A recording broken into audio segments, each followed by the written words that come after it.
semangat ini terus mengalir sampai di akhir pembelajaran. Sebelum kita mulai, kita berdoa dulu ya, supaya ilmu yang kita dapat nanti itu dapat bermanfaat dan juga berkah, gitu ya. Mendapatkan hidayah. Ya, silakan untuk KF-nya untuk memimpin doanya. Siap. Teman-teman sebelum belajar marilah kita berdoa. Doa dimulai. Siap. Doa selesai.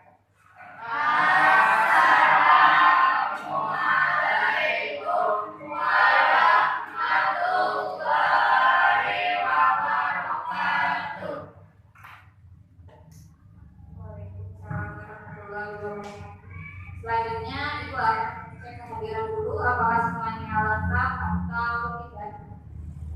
Adik yuk.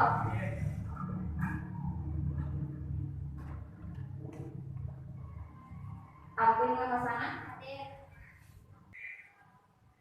Muhammad Fikri Rojak. Sela Marcelina. Sudah lagi semua ya. Alhamdulillah berarti pelajaran hari ini lengkap, tidak ada yang kurang. Selanjutnya Ibu akan mengingatkan kembali materi sebelumnya. Masih ingat belum materi sebelumnya itu tentang apa? Apa? Listrik statis. Statusnya bagian apa aja? Ya silakan Dinda. Muatan listrik. Muatan listrik itu ada berapa? Ada tiga apa saja? Proton, elektron dan neutron. Proton, elektron dan neutron. Masih ingat yang lain? Proton itu bermuatan apa? Yang positif. Kalau elektron negatif. Untuk yang laki-laki, neutron bermuatan apa? Netral. Ya berarti masih ingat ya. Nah kalau di situ kan ada muatannya. Kalau muatan itu jika berdekatan pasti ada interaksinya. Nah interaksinya bagaimana? Yang bisa menjawab? Ya silakan Mbak Julia.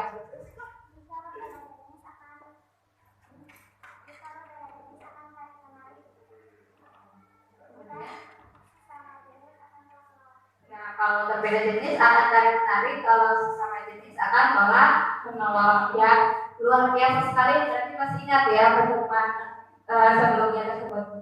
Nah di pertemuan kali ini juga kan sebut dulu nih mengenai hukum kolom ini. Juga katanya bagaimana hubungan dua buah muatan terhadap gaya tolak, menolak atau menarik dua benda. Di situ kan ada dua buah muatan ya. Jika didekatkan, nah berarti kan ada gaya tolak menolak itu. Nah bagaimana kira-kira sebelumnya? Ada yang tahu nggak jawabannya apa? Sebelum ke pembahasan, nah Ibu akan mengetes kemampuan awal kalian.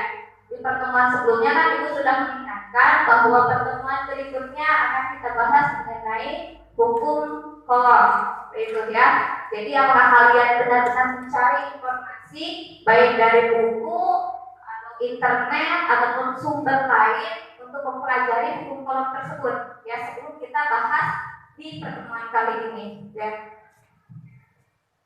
Nah silakan diisi sebisanya dan seingatnya saja. Kalau kalian sudah mempelajari pasti tahu ya. Nah silakan dikerjakan sebisanya. Tidak bawa pulpen. Nanti harus dipersiapkan ya. Kalau belajar itu alat pengukurannya ada pulpen, buku, referensinya untuk belajar seperti itu. Jadi harus dipersiapkan. Silakan diisi.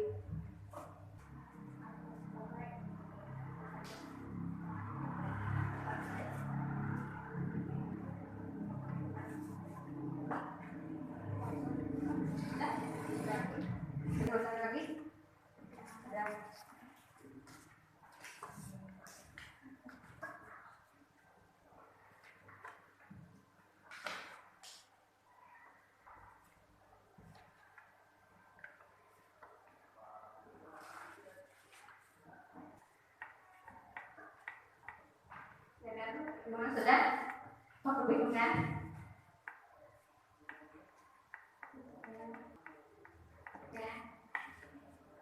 sudah semua ya. Ibu langsung cek tadi jawabannya.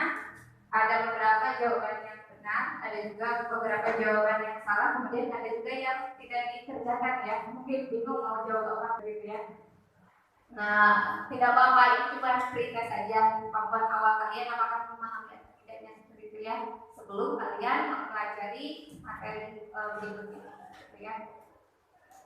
Lanjut, nah sebelum mulai dari materi tersebut, Ibu akan menjelaskan dulu kompetensi dasarnya. Ya, kompetensi dasarnya adalah 3.4 menjelaskan konsep listrik statis dan gejalanya dalam kehidupan sehari-hari, termasuk kelistrikan pada sistem saraf dan hewan yang mengandung listrik. Ya.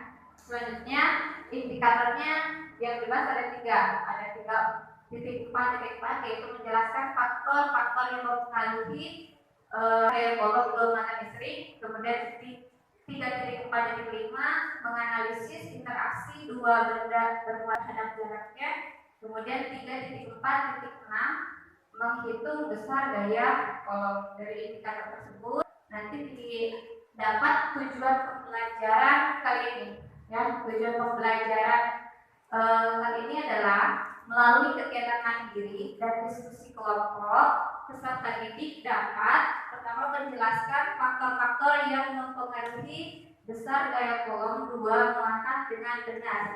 Dan kemudian menganalisis interaksi dua benda bermuatan terhadap jaraknya dengan cermat. Selanjutnya, peserta didik dapat menghitung daya kolom dengan benar. Dan yang terakhir, mempresentasikan laporan hasil kegiatan LKPD dengan percaya diri. Gitu ya, untuk kegiatan hari ini ada 4 yang harus dicapai.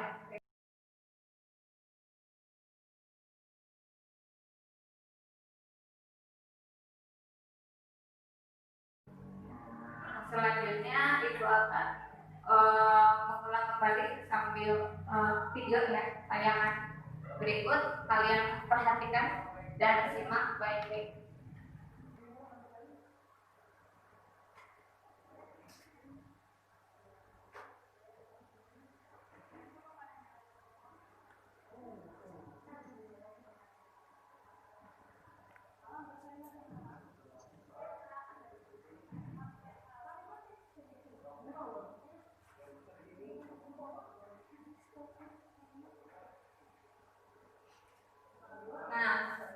Di sini di bagian video ya, yang terakhir itu ada contoh gejala kelistrikan ke dalam kehidupan sehari-hari.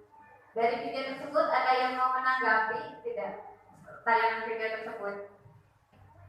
Contoh dalam kehidupan sehari-hari video tersebut itu terbentuknya petir saat hujan, apalagi di musim hujan kali ini ya.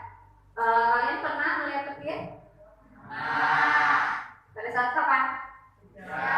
Terjadi petir jika cuaca cerah, tidak ada awan sama sekali, atau yang banyak awan yang terbentuk dari awan tersebut ya. Ada yang perpindahan elektron dari awan ke awan yang lain, atau bisa saja dari awan ke bumi seperti itu. Nah, makanya ada sambaran petir seperti itu ya.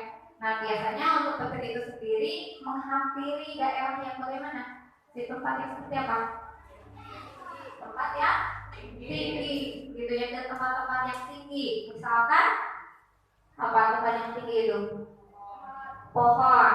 Jika di lapangan terbuka ada pohon, dan tempat yang tertinggi adalah pohon, maka si petir itu akan menyambar ke pohon, gitu ya. Kemudian ada lagi apa?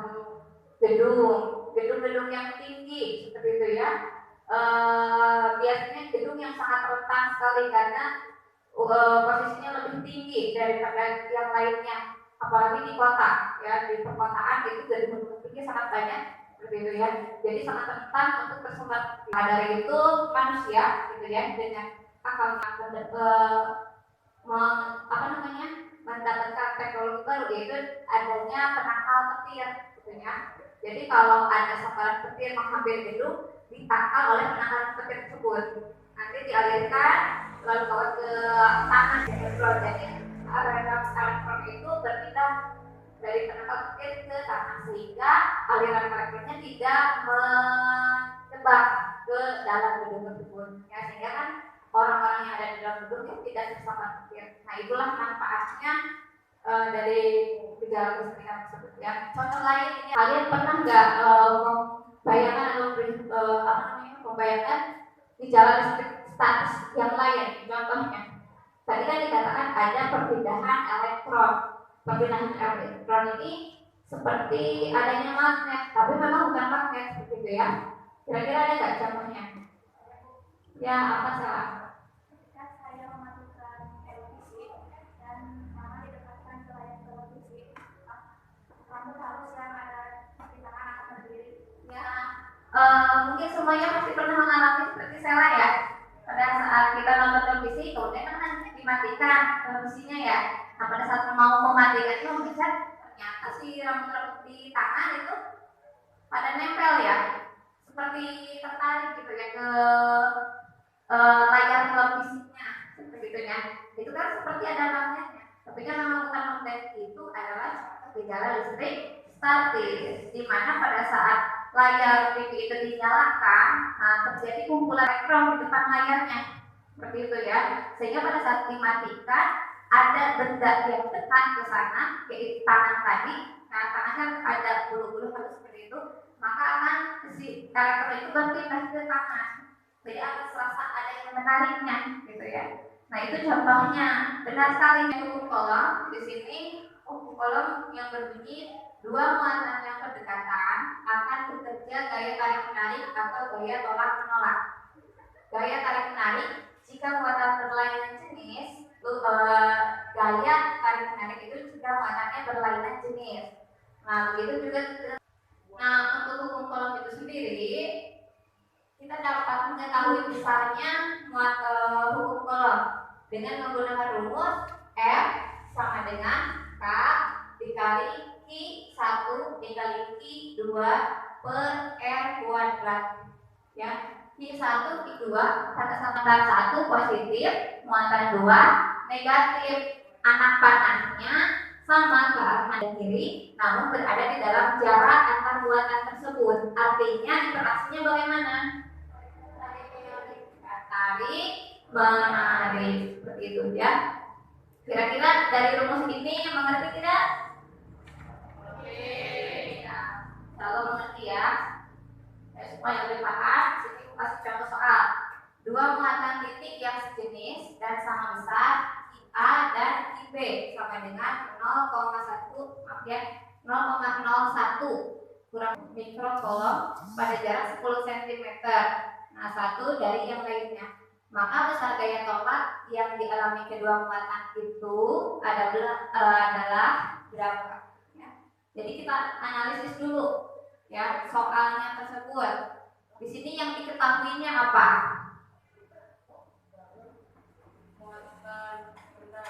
Muatan benda. Muatan bendanya berapa? 0,01 mikrokolom. Nah, tadi ada tidak di soal? Tidak ada ya. Maka kalian tadi harus mengingatnya. Besarnya nilai K yaitu 9 kali 9 gitu ya. Nah, yang ditanyakan tadi kan F-nya atau gaya tolak menolaknya atau gaya kolomnya. Ya, rumusnya K dikali A dikali B per R kuadrat. Kalau pembagian angkanya dikurangi min 7 dikurangi dikurangi min 2. Karena min 2 kan min ketemu min jadinya positif, jadinya min 7 ditambah 2 berapa? Min 7 ditambah 2. Punya utang 7 terus dibayar gitu ya. Jadi utangnya 5. Kalau utang kan min. Jadi 9 kali 10 pangkat min 5. Sampai sini ada yang mau ditanyakan? Tidak. Ibu angkat dia berarti mengerti ya semuanya. Ya, semoga terjadi. Nah, selanjutnya kita lakukan kegiatan lembar kerja peserta didik. Bukan lembar kerja peserta didik. Jadi kalian berkelompok Ya, untuk menilai percobaan dari hukum sekolah ini.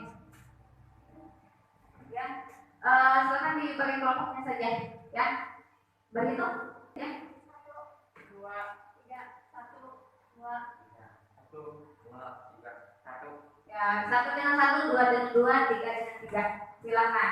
Ya, karena waktunya sebentar lagi. Jadi di percepat ini kalian akan melakukan percobaan, gitu ya. Tujuannya itu dapat mengamati interaksi dua benda bermuatan terhadap jaraknya dapat menghitung gaya kolom. Alat bahannya adalah sedotan, tisu, benang, dan gunting. Namun gunting itu hanya untuk memotong tali, talinya udah disiapkan kelompoknya tinggal mengambil alat dan bahannya ke depan. Silakan.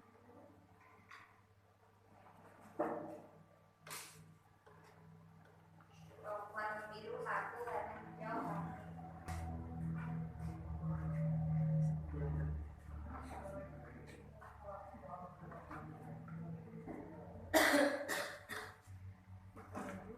Nah, sudah ya, supaya lebih cepat. Di langkah-langkah sebenarnya yang ada, tinggal kalian baca saja. Tapi untuk mempercepat, untuk menanggapinya, Ibu bacakanlah kerjanya. Gunting benang sepanjang 15 cm ikatkan pada bagian tengah sedotan. Ya, karena sudah digunting, jadi tinggal diikatkan ya di bagian tengah ya, memang seperti ini. So, sambil kalian mengerjakannya. Sampai setimbang ya. Jadi tengah-tengah.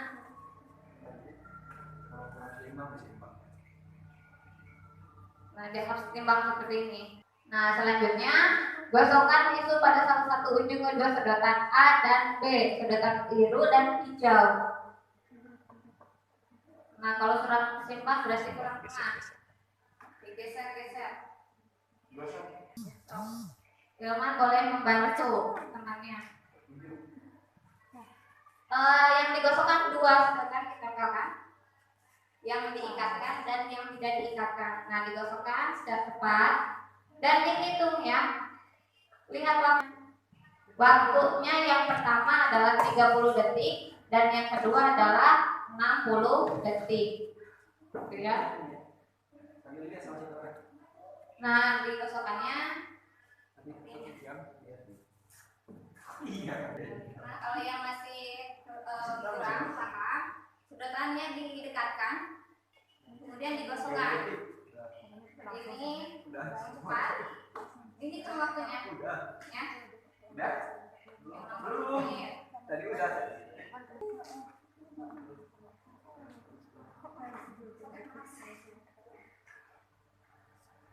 Dan kalau misalkan sudah digosokkan dalam waktu tertentu, nanti yang ada benangnya digantungkan, ya.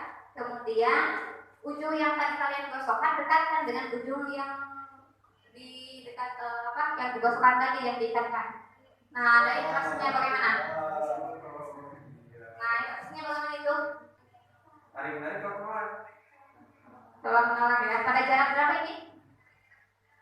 Ini kan itu yang diminta ada 3 cm, ada yang 10 cm. Yang didekatkannya ini kan ada 3 cm. Tadi sudah ya didekatkan, yang 3 cm bagaimana? Bentar ya. Nah, kemudian yang 10 cm. Dianggap jaraknya 10 cm. Kalau ada penggaris pakai penggaris, kalau tidak ada 10 cm ini pakai. Nah, tidak.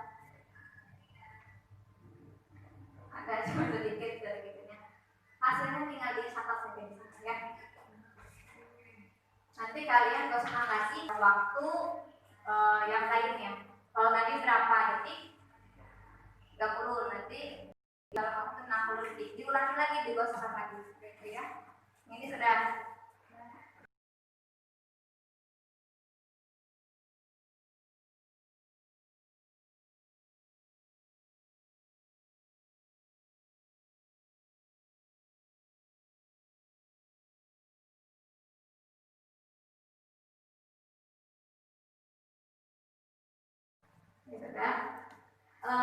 sudah selesai.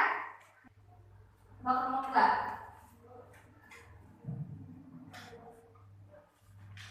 Mau kelompok 2? Ya, silakan. Semuanya harusnya tampil ya. Nanti giliran kelompok 2 dulu ya. Terus selanjutnya kelompok 3, nanti kelompok 1. Assalamualaikum warahmatullahi wabarakatuh. Waalaikumsalam warahmatullahi wabarakatuh. Saya perwakilan dari kelompok 2 akan memberi pengamatan kuat interaksi kedua sedotan waktu menggosok dan jarak. Lamanya menggosok 30 detik, jarak kedua sedotan 3 cm, kuat interaksi kedua sedotan agak kuat. Waktu menggosok 30 detik, jarak kedua sedotan 10 cm, kuat interaksi kedua sedotan sangat lemah. Yang kedua, namanya waktu menggosok 60 detik, jarak 3 cm, kuat interaksi kedua sedotan sangat kuat. Lama waktu menggosok 60 detik, jarak kedua sedotan 10 cm, kuat interaksi kedua sedotan lemah.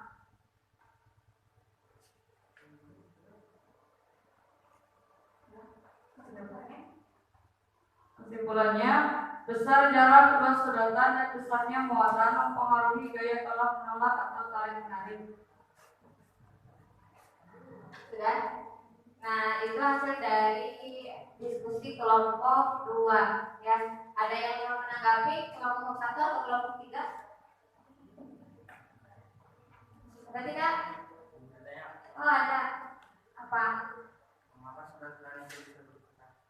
Ya, tadi dilihat katanya kenapa sedotannya berputar pada saat ditekan. Karena elektron yang tadinya dari tisu berpindah ke sedotan.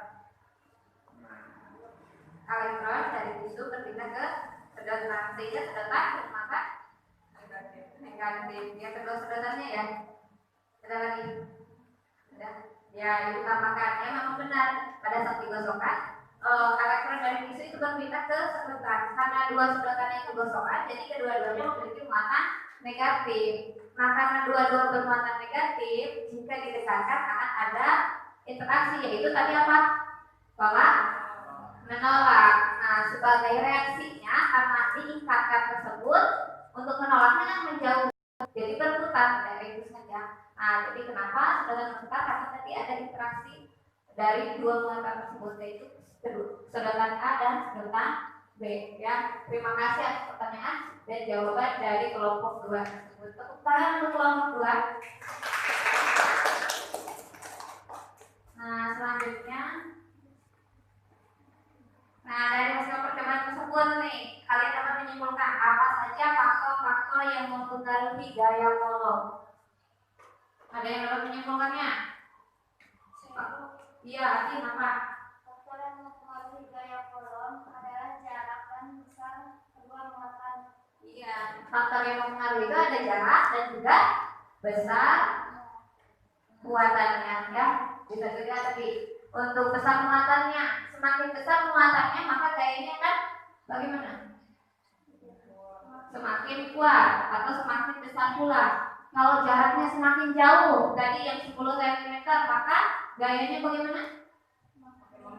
Semakin lemah atau semakin kurang ya. Jadi dapat disimpulkan faktor yang mempengaruhi tadi muatannya. Besarnya muatan berbanding lurus dengan F atau gayanya, dan besarnya jarak antar muatan itu dapat berbanding terbalik dengan gaya polong tersebut ya. Selanjutnya, nah, kerjakan uji kompetensi pada buku paket siswa halaman 192, namun ibu sudah memindahkannya ke lembar yang tadi ya. Jadi kalian mengisi ulang kembali setelah kalian mengerjakan kegiatan tersebut, tinggal dikerjakan lagi ya, yang tadi apakah jawaban kalian benar atau salah ya, tinggal dicek.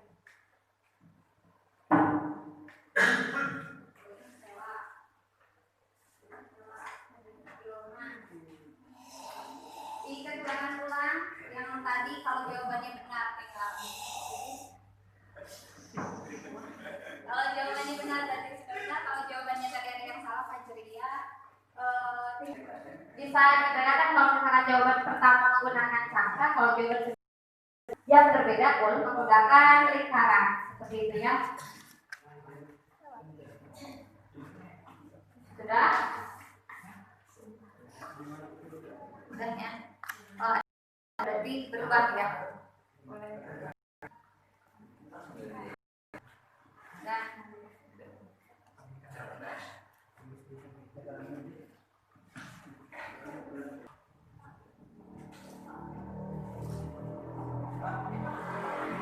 Dulu ya. Setelah ibu lihat di sini ada jawabannya yang masih salah, tetap salah gitu ya. Anjis, ini yang jawaban nomor 7 tetap salah juga ya. Kenapa? Tidak bisa mengalihkan bagian hitung-hitungan tadi ya. Ya boleh. Nanti untuk hitung-hitungannya ingat untuk perpakatan dihitungkan kembali. Kalau dikalikan pakannya itu ditambahkan. Kalau untuk pengurangan pembagian pangkatnya dikurangi. Untuk yang bagian depan itu tetap kali ya dikalikan, kalau bagi ya dibagikan gitu ya. Nanti dipelajari lagi di rumah ya. Tinggal kamu mengerjakan ulangan nanti untuk nomor 7 untuk sekarang dipahami saja. Banyak melatih dalam menghitung nilai perkalian, pembagian atau penjumlahan dan yang negatif kemudian yang bilang-bilang itu. Setelah selesai ya, berarti kita masuk bagian penutup terakhir. Nah, sebelum kita tutup, kita simpulkan dulu ya materi yang sudah dibahas kali ini. Apa yang sudah kalian dapatkan materi ini? Ada yang menyimpulkan tidak? Ya, sekarang nama Rumus untuk menghitung gaya kolom adalah F sama dengan K kali 1 dikali 2 per F kuadrat. iya, tadi sudah dapat katanya ya, tambahan ilmu baru. Menghitung besarnya gaya kolom itu ada rumusnya ya. Tadi F sama dengan K dikali Q1 dikali Q2 per F kuadrat. Ialah kesimpulannya. Selanjutnya nanti kalian untuk materi selanjutnya, untuk pertemuan selanjutnya kalian akan membahas mengenai medan listrik ya. Kalian baca-baca di rumah supaya tidak lupa atau kita pada saat pembahasan sudah tahu gitu ya. Setidaknya ada gambaran. Baca di rumah, baik buku paket maupun dari net boleh, sangat disarankan sekali. Melalui YouTube juga bisa gitu ya, karena banyak sekali materi-materi mengenai medan listrik tersebut ya. Selanjutnya kita refleksikan dulu yang sudah kita ambil gitu ya materi pada pertemuan kali ini. Untuk merefleksikannya silakan. Setelah kalian mempelajari ini, kalian mendapatkan apa? Ada yang mau merefleksikannya? Bisa? Ya. Setelah saya melakukan pelajaran hari ini, saya mendapatkan yang baru, yaitu cara menghitung gaya kolom dengan rumus F sama dengan K dikali Q1 dikali Q2 per R kuadrat. Dan saya dapat mengetahui faktor yang mempengaruhi besarnya gaya kolom. Terima kasih di atas refleksinya dan semuanya dapat merefleksi kegiatan hari ini. Kalau semuanya sudah cukup waktunya ya. Jadi perwakilannya saja satu ya. Kita akhiri saja kegiatan hari ini dengan baca hamdalah. Ya, terima kasih. Assalamualaikum warahmatullahi wabarakatuh. Waalaikumsalam warahmatullahi wabarakatuh. Ayo, Pak Yus, ya video nanti.